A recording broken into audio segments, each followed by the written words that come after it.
This is the Global Podcast Network, where executives and professionals connect, share, and inspire. Stay tuned for the conversations that drive success.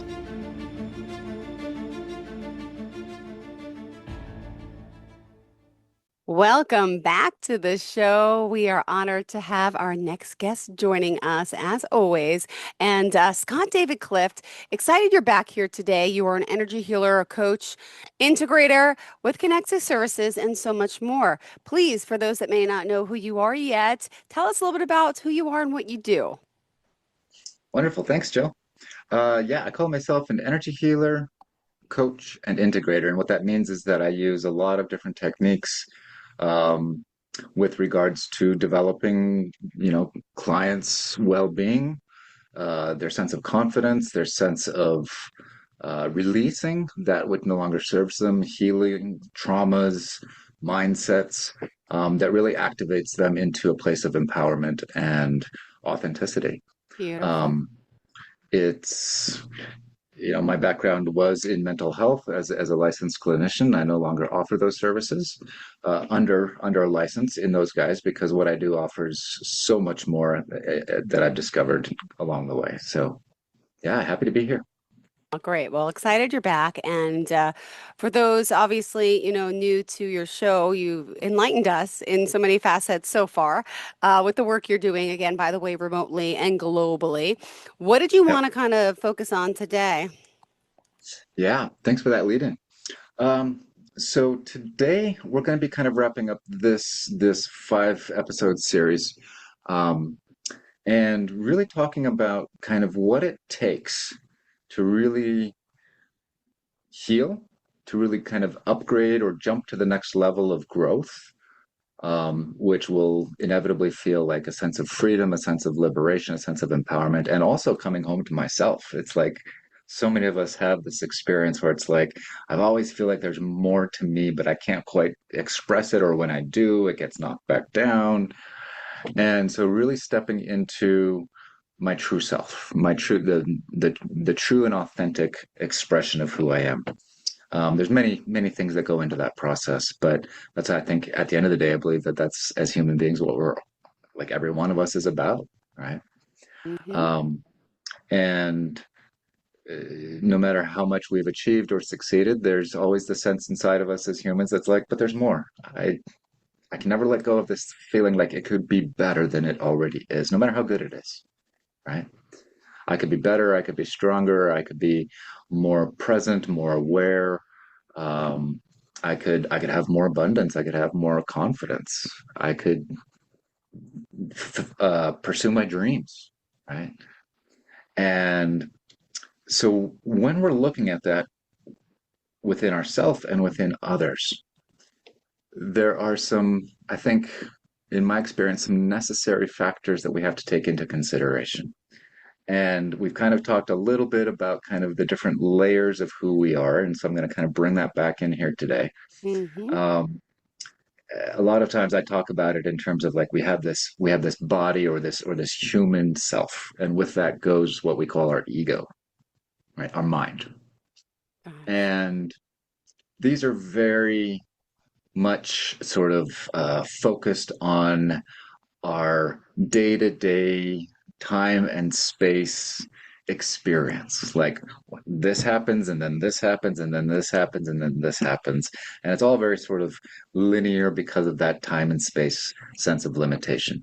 When we start talking about other parts of ourself, however, we're talking about our intuitive self, our heart space, our emotional self. Sometimes we bring in the soul and we talk about the spirit even. These are elements of us as human beings, right? That regardless of whether or not we believe them, believe in it, right? All of us have some sense that maybe there's something more. I've never met anybody that hasn't had at least one experience of deja vu, where it's like, wait a minute, I've been here before. And that's kind of like something from some other dimensional part of us, kind of interjecting into the status quo that we're kind of in the grind with. And it's But kind of didn't like, you oh, have something when you were like 5 years old? You were a child. yeah. Was it deja Oh, vu? Was it an I've had, experience? What was that was like your first kind of spiritual Yeah, experience. I don't, I'm sorry to interrupt, but yeah, for like sure. I'm trying to No, no, remember. absolutely, absolutely. I mean, I've had tons of them, and I have more and more the more I sort of open my mind, heal things that I've been stuck around. Um, and it just allows me to see the world and myself, my own experience, other people's experience in a completely different way, in a completely different context, right? Than just kind of what I was trained as a mental health therapist to do was to say, oh, well, this emotion leads to this behavior, leads to this thought, and if we just get that all cleaned up and in the right order, then everything's going to be okay. That's a gross oversimplification. I apologize to any Hmm. therapists out there that might feel offense by that. Um, but yeah, I've had these experiences my whole life where it's like I feel like there's something more, but I can't quite put my finger on it, right? I feel like maybe there's this universe that has an energy that I'm tapped into, but I don't really know how to work with it, right? I feel it, but I don't know how to think about it. Um, we have lots of people telling us how to think about it. We have religions, churches, schools, educational systems. We have medical systems that all tell us how to think about our Family experience. members. I'm just saying, yeah. Family members, culture, society, Ugh, entertainment, media. I mean, the list goes on and on and on, right? yeah. But at some level, we pick up these messages that, oh, this is how I'm supposed to think. Oh, this is how, but something always comes back if we're listening, that there's this sensation of like, I'm still missing something. Yeah. And maybe our mind, right? Our mind makes up a reason and says, "Oh, it's because I don't have enough money, or because I don't have the love that I want, or the partner that I want, or because I don't have the job that I want, or the status that I want, or the TV that I want, or who knows." And so because our mind makes us think that, right? We then pursue that, and then we get it, and then we're like, "Hey, wait a minute. It was really nice to get it, but in a little bit, the nice feeling, the dopamine wears off, right? And then we're back to that feeling again of like, I'm still missing something. So what's next, right? Oh, this partner wasn't it, so maybe I need to leave them and get a better partner or something like that, right? Yeah. Or or oftentimes, we kind of go, oh, yeah, there was something that came up for me, a memory perhaps of something in my past that's actually impacting me, and maybe if I just go clean that out, right? Um, and all of that, I'm not pissing on any of that, right? I'm not denying it that those things are can be enjoyable and valid and all of that other sort of stuff, but there's always sort of a bigger picture that I've pushed into. It's like, okay, what else?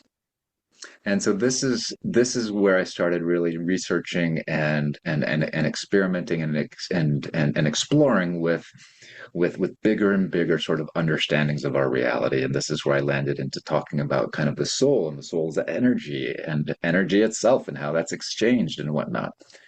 And so when we're looking at wanting to grow ourselves or to heal something inside of us, Hmm. right? Or to get free of a pattern, there's this dynamic where our body and our mind craves the familiar, Yep. what it's known. Okay. And when we stick to that and we get attached to that familiar, right? And it's going to happen at many, many, many, many, many layers of our awareness. That attachment to the familiar creates a sense of safety. It creates what I call a container, right? It creates a sense of boundaries around myself. And as long as I stay within that container, I get to feel a sense of safety and familiarity. Hmm. That container also becomes restrictive at a certain point, Okay. right? So these can be beliefs. I have to act this way. I have to work this way, right? sometimes it's, I saw this a lot, and I in many respects, excuse me, um, I I at times even promoted this kind of philosophy or this paradigm that says if I can just access the trauma and process the trauma sufficiently, then I will arrive at where I want to arrive. Mm-hmm. And there's definitely value to that. But it always comes back to the nature of the container that we're using, right? Again, a container can be a belief system. It can be a relationship. I was just having a conversation with somebody about how her partner was being unmindful and inconsiderate of an injury she had and bumped into it, caused her a lot of physical pain, and she reacted out of her hurt by blaming him for not being considerate. Right? Yep. And I asked her, it's like, okay, so in your hurt, you attacked him. It's only normal that we do this as humans. I'm not shaming it. But when we get attached to the he should have known better, when we get attached to the thought in our head that says he was trying to hurt me, it's happened too many Mm-hmm. times. When we get attached to these things, those become a kind of container, but that container is filled with judgment, blame. Ah. We're blaming other people. And I asked her, it's like, what if you got vulnerable? And she's like, well, I have been vulnerable and he never responds. And I'm like, well, hang on. Let's look at how you're expressing that vulnerability to him.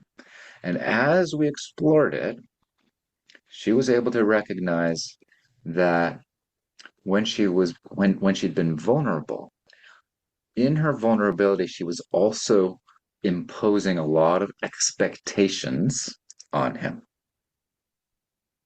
And the expectations were showing up as you should be more considerate. She was pointing the finger at him like with this kind of energy, even though she was hurting, right? And we all do this. It's a very normal, protective human kind of response. And so in a very human way, she expressed what all of us have at some point, which is that, God damn it, would you just give me some compassion? Yeah. But underneath that, the subtext in that he's hearing is, what the hell is wrong with you? And so rather than We all him hear things differently for sure, softening, perceive them differently. right? All he hears is her blaming him. Mm. And the energy that comes with Uh-huh. probably triggers all kinds of things for him that he's not even aware of, right? Tracking back even into his childhood when he was yelled at by a parent or something, is blamed for breaking a glass or just being a kid and running around and breaking something, right? And so suddenly he's like, oh, I've been bad. And now he's in that place of feeling shamed, hurt, Mm-hmm. right? So he can't be compassionate because he's just experiencing his own need to protect himself, right? And this is where in our relationships, especially in our intimate relationships, we get so stuck and we get into this power struggle of who did Whoa. what worse, who did what worse, and we're just doing this back and forth to each other, and nobody gets what they want, right? Mm-hmm. And so I was able to slow her down, and I was able to really focus on me for a second. And I said, what if we just stayed with the hurt? And she was able to kind of tap into that a little bit. Some tears started to come up, but a lot of fear also started to come up. And Mm-hmm. she immediately went back into wanting to blame him. And I'm like, nope, nope, nope, nope, nope. I'm not saying he did everything right. I'm not saying he's blameless here, Yeah. right? But he's not here Uh, right now, and I don't have him to work with. So let's focus on what you're able to do with this. And so mm-hmm. she was able to recenter. She was able to get in, and even a little bit more fear came up. And I'm like, yeah, it can be really scary. And so just with just a little bit of validation, she was able to allow some more of that emotion to come up. And then she was able to recognize that inside of her expression of hurt, even when she thought she was being vulnerable, inside her vulnerability, she was being passive aggressively blaming of him. Mm. And she was able to see it was like, oh, so this whole time I've been reenacting a pattern and I've been part of the problem. I've been part of why it's continued. I have a part in this. And I was like, yeah, absolutely. Wonderful. Like, good for you for acknowledging that. And at the same time, we all have, as I was saying earlier, these ego, these mental attachments to this kind of black or white, winner loser kind of experience, right? So in that moment of being hurt, she felt like in him hurting her, she was losing. She'd been violated. Mm-hmm. And so she wanted to come back at him to become the winner, right? She wanted to get the power back. She wanted to reestablish her boundaries. She wanted to get compassion from him. All valid. There's nothing wrong with that. But Mm-hmm. the problem is that in her growth and in her healing, what she was doing was creating a codependency. Okay. She was expecting that he, in his human self, through providing her with compassion, through providing her with accountability, Mm-hmm. would provide a kind of container, an energy container that would allow her mind to let go of whatever it was attached to. And what it turns out she was attached to is that she had this whole paradigm, this whole mentality, this whole mindset that said, there are winners and losers in this world, and I'll be damned if I'm going to be a loser. Mm. I'll be damned if I'm going to be a victim. So she was attached to this entire story that the world was not safe, Yeah. and that because the world was not safe, she Mm-hmm. had to fight and protect anything that she had, anything that she Mom. got that was good, right?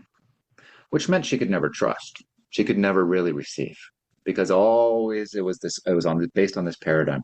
And her ego was so attached, as many of us are, to this fundamental paradigm. And so she looked at me and she's like, well, if I let go of that, it's kind of like stepping into the void. No. It's like if I let go of that paradigm, if I let go of that mindset, what's on the other side? And that was her ego talking.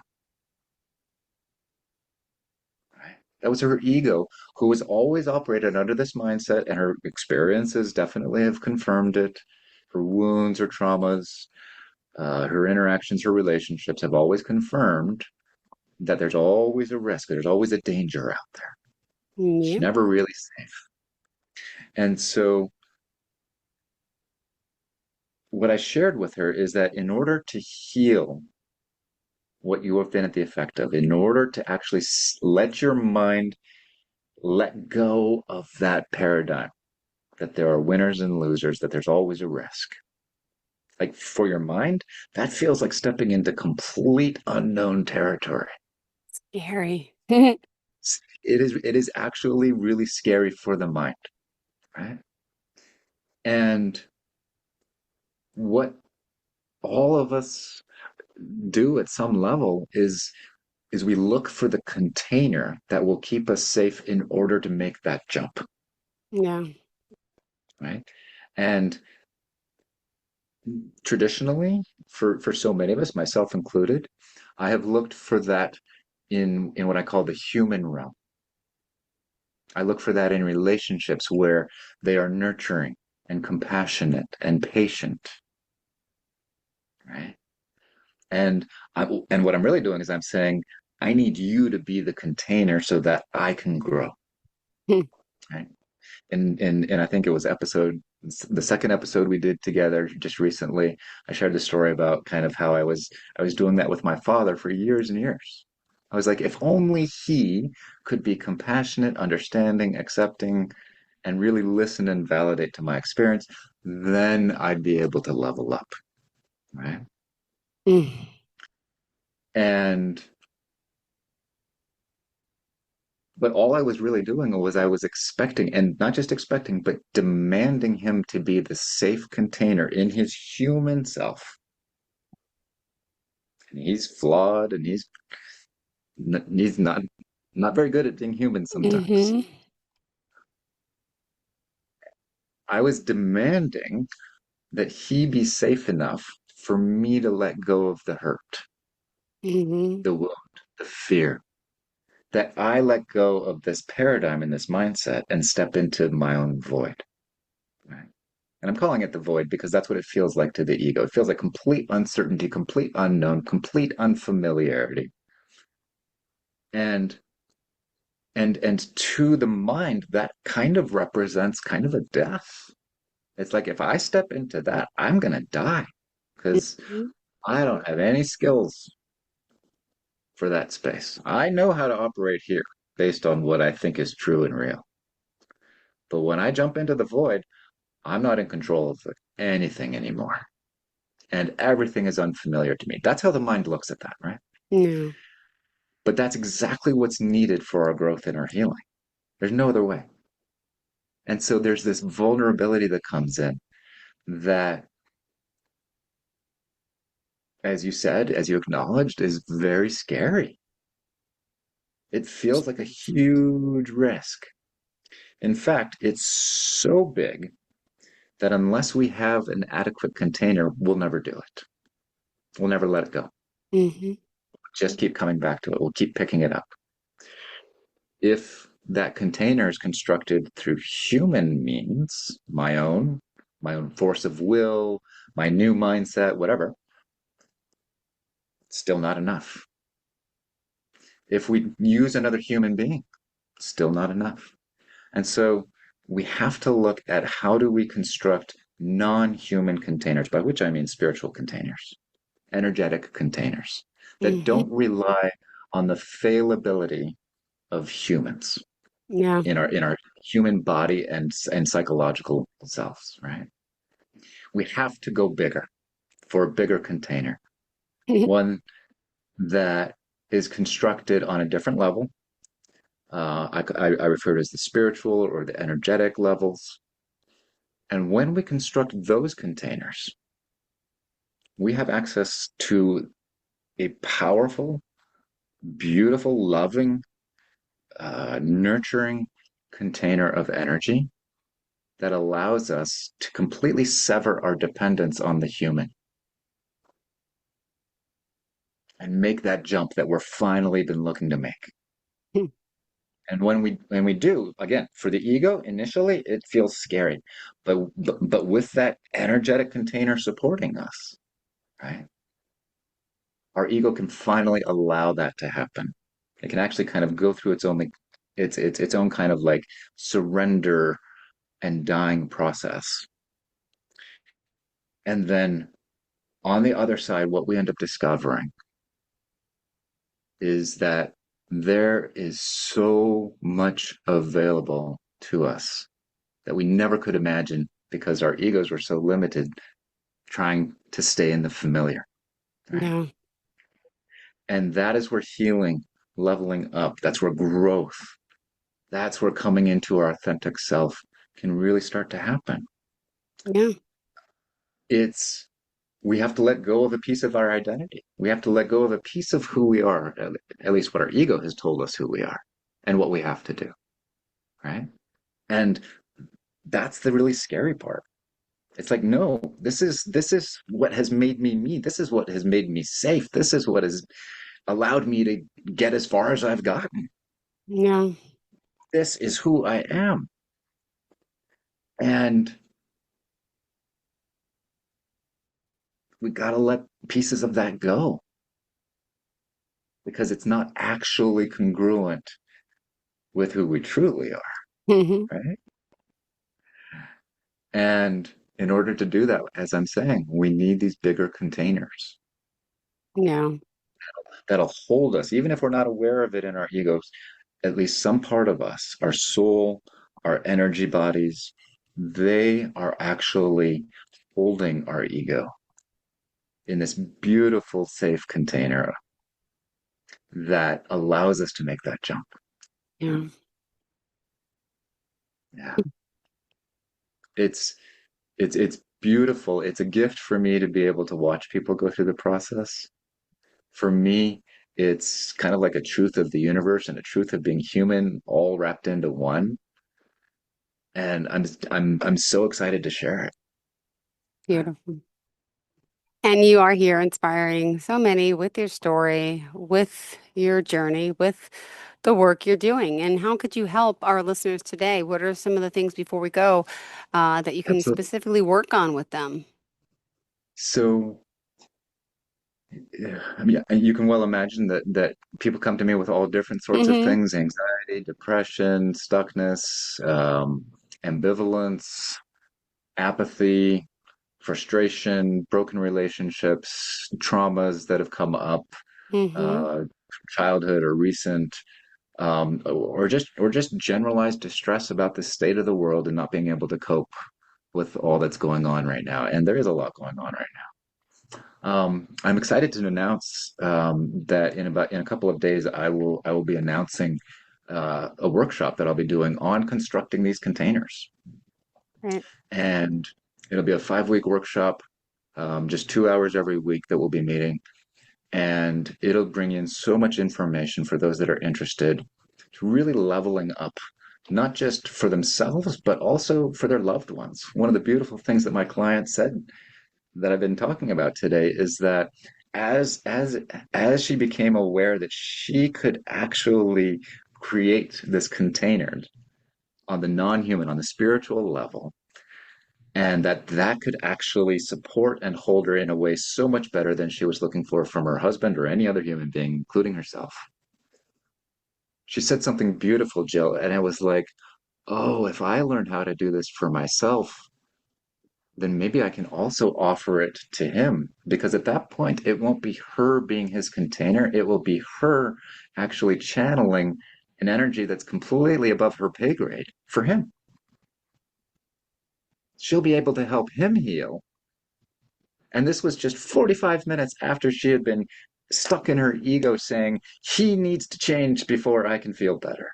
And suddenly she was just this empowered space of like, not only can I heal myself, I could heal him. And then suddenly she's like, well, wait a minute, I don't even have to stop with him. Maybe I could heal others if I tapped into this kind of container energy that I'm talking about. Right. Yeah. And in my opinion, that's how we change the world.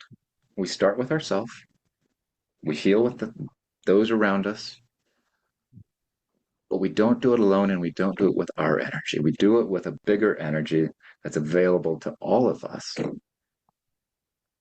Right. So I'm excited to offer that course. You can also find me on my website and just sort of the many other things that I do with regards to individual and couples coaching, energy healing, and integration work. My website is www.embracingourwholeness.com. You can also reach me on Facebook at scottdavid.clift. Perfect. Thank you so much. And let's also thank you. I hope you're enjoying your week and spiritually, physically, mentally, and thank you for helping so many others. We'll reunite again next time. All right. Sounds good, Jill. Thank Thanks you so so much. much. Bye, everyone. Have a great day. Bye-bye. This is the Global Podcast Network, where executives and professionals connect, share, and inspire. Stay tuned for the conversations that drive success.